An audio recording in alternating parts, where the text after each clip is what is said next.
Hi, my name is Robin-Yann Storm. I'm a level designer, and I particularly like level designing for FPS games. But I do not like how a lot of players stand still or move very little in FPS games.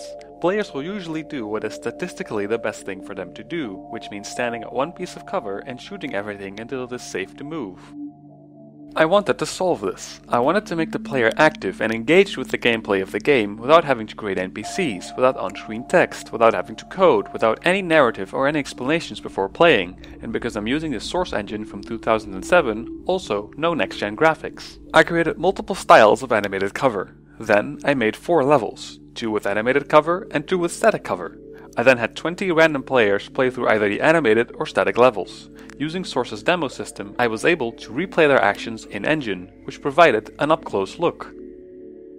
When you see the gameplay back to back, you can see that the static level player moves very little, and the animated level player is much more engaged and active with the gameplay.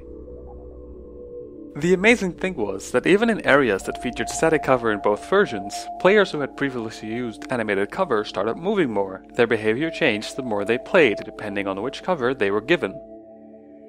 As an added bonus, it also helps with anime AI. Scripting enemies to move around can be a lot of work, but if enemies have AI that puts them behind cover, then they will move around just as much as players will if the animated cover is used correctly by the level designer. There are some more interesting findings about what kinds of animated cover cause which player reactions and which kinds do not, and how different geometry and weapon abilities fit with different animated cover styles.